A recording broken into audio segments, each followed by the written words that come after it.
If your talent is your product, then your communication skill is the packaging. It's all the branding you'll need. So in this video, I'm going to talk about 7 things that make you an excellent communicator. One that can do all the 4 things an excellent communicator does, which is to inform, convince, inspire, and entertain. And the only tool you need is a conscious way of talking. And if you like updating your communication skills with useful tips like this, then do subscribe to this channel and let's get going. Number 1, having a better vocabulary.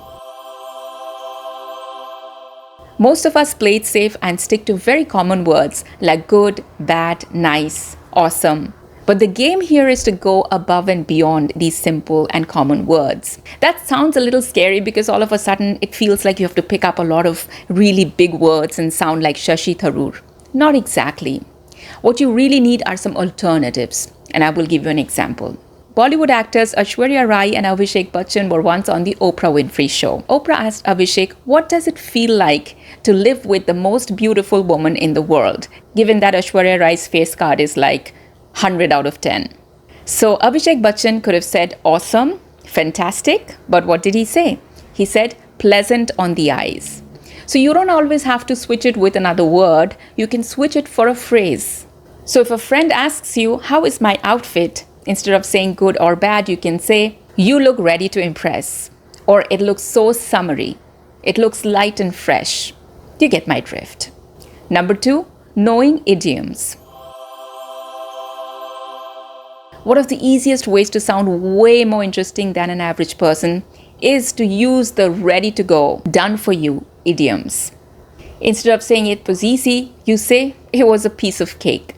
Instead of saying it was expensive, you say it cost an arm and a leg. Instead of saying I'm not feeling well, you say I'm a little under the weather today. These are presets. You have to just drag and drop them into your sentences. So you can simply Google 20 idioms and then get cracking on them. If you're liking the content so far, don't forget to like and subscribe. A lot of people love to talk, but they forget about the other person while talking. They start talking about what they are passionate about. If you're passionate about football, if you're watching all the FIFA matches and are super excited about it, you know all the stats and all the highlights, well, you might want to talk about 100 hours about them, but the other person might not be all that interested. So you need to rein yourself back a little bit. The same also goes for gifting things. When you're gifting someone, it is actually a mode of communication, and you also have to think about the other person, right? Same goes for your communication. Number 4, make it a tennis match. A good communication is a two-way street. It's not a one-way street where one person is talking and the other person is just listening. It often happens that one person is talkative and the other person is shy. So the number of words per person may not always be equal, but there has to be a back and forth. So after you've spoken for a minute, give the other person a chance to say something. If the other person is shy, it will help the other person to participate. And if you are shy, it will help you pass the buck along. Number 5, follow-up questions. Good communication isn't about a lot of words. It's about going deep. It's about peeling the layers. A person might have a lot on his or her mind, but might not feel confident enough to share it with you.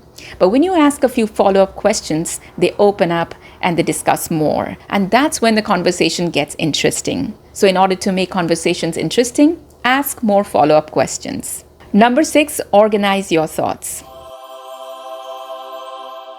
We often feel pressurized to answer then and there on spot.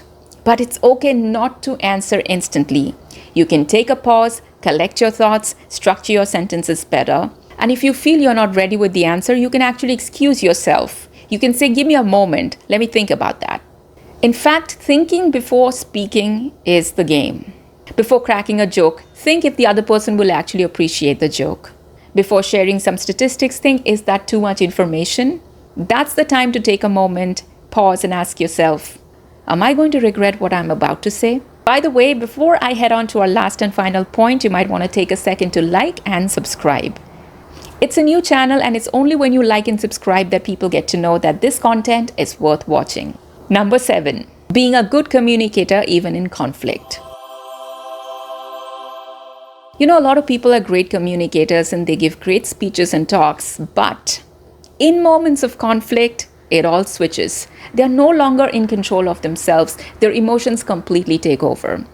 So, conflict is a great parameter to check how great a communicator you are. Can you stay cool? Can you stay calm? Can you choose your words carefully? Can you take feedback? Can you analyze the feedback? Do you take it to heart? Do you flare up? Do you shut down? This is when you need to listen. You need to be open to feedback. You need to calmly ask cross questions, ask for reasons and evidence. And even if you don't agree, did you know this? And this can blow your mind. You can still thank the person, even if you don't agree, and say, thanks for your suggestion. I will definitely consider them. Thanks for your concern. Thanks for sharing what you felt.